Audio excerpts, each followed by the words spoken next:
किसी भी प्रॉब्लम को सॉल्व करने के लिए हमें उसका प्रॉब्लम स्टेटमेंट पता होना बहुत ही ज़्यादा ज़रूरी है।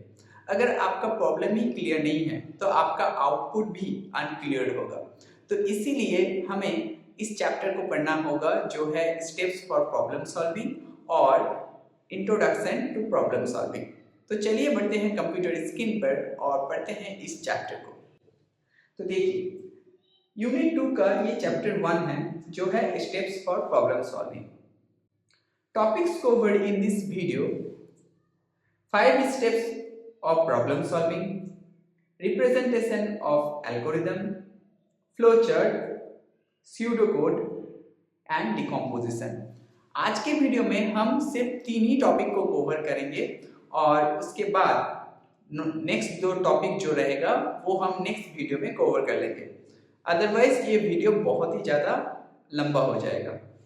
ठीक है, तो 5 steps of problem solving, representation of algorithm and flowchart, ये 3 टॉपिक आज के वीडियो में कवर होगा। 5 स्टेप्स ऑफ प्रॉब्लम सॉल्विंग में जो पहला स्टेप है वो है एनालाइजिंग द प्रॉब्लम। हमें पहले प्रॉब्लम को एनालाइज करना पड़ेगा कि कितने इनपुट चाहिए, क्या आउटपुट हमें निकालना है, ये वाले स्टेप्स। नंबर 2 में है एल्गोरिथम को डेवलप करना, मतलब आपको जो प्रॉब्लम स्टेटमेंट का आउटपुट निकालना है उसके लिए आप सिंपल इंग्लिश लैंग्वेज में उसको लिखेंगे। नंबर 3 में है कोडिंग करना।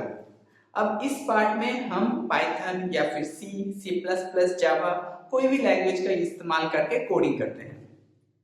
उसके बाद होता है टेस्टिंग, मतलब जो आपने कोड लिखा वो सही से चल रहा है या फिर नहीं।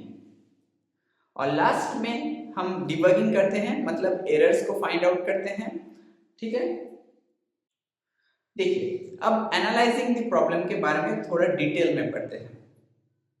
Understand the problem statement clearly, मतलब जो भी आपको प्रॉब्लम दिया हुआ होगा एग्जाम के पेपर में, जब आपको क्वेश्चन दिया हुआ होगा वही एक प्रॉब्लम स्टेटमेंट है, तो आपको पहले एनालाइज करना पड़ेगा कि क्या इसमें इनपुट दिया गया है, क्या हमें आउटपुट निकालना है।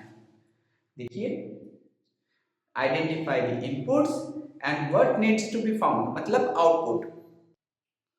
उसके बाद हमें चेक करना है कि कोई कंडीशन दिया गया है या फिर नहीं। ठीक है, देखिए एक एग्जांपल के द्वारा हम समझते हैं। यहाँ पर 3 नंबर का एवरेज निकालने को दिया गया है, जहां पर हमें इनपुट जो मिला है वो है 3 नंबर ए, बी और सी। आउटपुट कैसे निकालेंगे, इन तीनों का हम प्लस करके ब्रैकेट लगा देंगे, उसके बाद डिवाइड करके 3 लिख देंगे। ठीक है, इससे हमारा एवरेज निकल जाएगा। नंबर 2 टॉपिक है डेवलपिंग एन एल्गोरिथम। अब जो हमने स्टेप्स यहाँ पर लिखे वही हमें सिंपल इंग्लिश में लिखना है। तो देखिए, step by step method to solve a problem logically, it must be clear, finite and effective. तो देखिए, पहले हुआ स्टार्ट, नंबर 2 में है input 3 number, simple English language में लिखा गया है। उसके बाद compute average, display average and stop, और यही एल्गोरिथम देख के आपको कोडिंग करना होता है। तो नेक्स्ट स्टेप है कोडिंग। देखिए कोडिंग, अब कोडिंग के लिए आप कोई भी लैंग्वेज इस्तेमाल कर सकते हैं, सी हो, सी++ हो, जावा हो, ये आपकी चॉइस है। ठीक है, हमारे केस में हमें पाइथन का इस्तेमाल करना होगा क्योंकि यही आपके सिलेबस में दिया गया है। तो देखिए, पाइथन में ऐसा कुछ कोड आपको लिखना पड़ेगा। अगर आपको ये समझ में अभी नहीं आ रहा है तो आपको टेंशन लेने की जरूरत नहीं है। हम नेक्स्ट वीडियो में पाइथन लैंग्वेज पढ़ना स्टार्ट करेंगे, तब आपको ये सारे चीजें समझ में आ जाएगा। ठीक है, अब होता है टेस्टिंग, मतलब जो भी हमने इनपुट दिया वो सही से काम कर रहा है या फिर नहीं, आउटपुट सही से निकल रहा है या फिर नहीं, ये हम चेक करते हैं।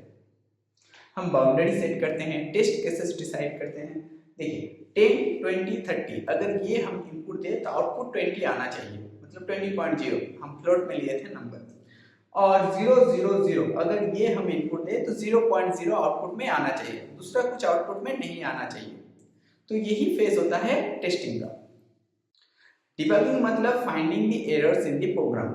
अब ये डिबगिंग सिंटैक्स एरर हो सकता है, लॉजिकल एरर्स हो सकता है या फिर रन टाइम एरर हो सकता है, depending on the situation. Okay, syntax error मतलब ग्रामेटिकल एरर, लॉजिकल एरर मतलब इनकरेक्ट हो गया कोई लॉजिक, या फिर आपने कुछ लॉजिक में कुछ मिस कर दिया लिखने में। नेक्स्ट है रन टाइम एरर, मतलब जब आप प्रोग्राम को रन करते हैं तब एक एरर निकलता है, तो वो भी हम सॉल्व करते हैं डिबगिंग के द्वारा। ओके, अब representation of algorithm. An algorithm is a set of steps for accomplishing a task और सॉल्विंग अ प्रॉब्लम। मतलब हम अगर डेली लाइफ में बताएं तो हम डेली लाइफ में एल्गोरिथम का इस्तेमाल कर सकते हैं। जैसे आपने ये वीडियो ऑन किया, अब ये वीडियो ऑन करने के लिए आपको पहले YouTube में जाना पड़ेगा, उसके बाद आपको सर्च करना पड़ेगा, उसके बाद कहीं जाके मेरा वीडियो आएगा या फिर नहीं भी आ सकता है, ठीक है, कोई और वीडियो आ गया, उसके आप क्लिक करेंगे, आप देखेंगे। तो ये जो सारे स्टेप्स हैं ये एक एल्गोरिथम ही है, मतलब आप जो डिसीजन लेते हैं वो एक एल्गोरिथम ही है। तो जब हम प्रोग्रामिंग करते हैं तब हम एक डिसीजन ही लेते हैं। जैसे मान लीजिए आपको एटीएम से विथड्रॉ करना है पैसा, तो आप क्या करेंगे, पहले आप उसका एल्गोरिथम बनाएंगे, जैसे स्टार्ट द एल्गोरिथम, उसके बाद आप लोकल एटीएम को फाइंड करेंगे, उसके बाद आप एटीएम में जाकर स्वाइप करेंगे अपना कार्ड, उसके बाद आपको लैंग्वेज चूज करना पड़ता है, नेक्स्ट आपको पिन कोड डालना पड़ता है, पिन कोड डालने के बाद आपको करंट और सेविंग अकाउंट सिलेक्ट करना पड़ता है, फिर आपको कैश विथड्रॉल बटन पर क्लिक करना पड़ता है, उसके बाद आपको अपना अमाउंट एंटर करना पड़ता है। आप एटीएम से अपना पैसा कलेक्ट करते हैं और स्टेटमेंट कलेक्ट करते हैं जो एटीएम से स्लिप निकलता है, उसके बाद एटीएम कार्ड लेते हैं और एल्गोरिथम यहीं पर खत्म हो जाता है, मतलब आप घर आ जाते हैं।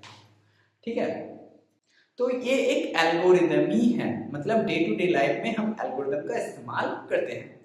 अब देखते हैं प्रोग्राम करने के लिए कैसे ये इस्तेमाल होता है। Write an algorithm to accept two numbers, divide first number by the second. अब इसके लिए क्या करना पड़ेगा, टू नंबर्स का इनपुट लेना है, तो start the algorithm, get the first number, get the second number. अब डिवाइड करना है फर्स्ट नंबर से सेकंड नंबर को, उसके बाद आपको डिस्प्ले द क्वोशेंट, क्वोशेंट को डिस्प्ले करना है, एंड द एल्गोरिथम, खत्म हो गया। ठीक है, अब इसी चीज को हम अगर डायग्रामेटिकली दिखाना चाहते हैं तो हम फ्लो चार्ट का इस्तेमाल करते हैं। फ्लो चार्ट में कुछ सिंबल का इस्तेमाल होता है।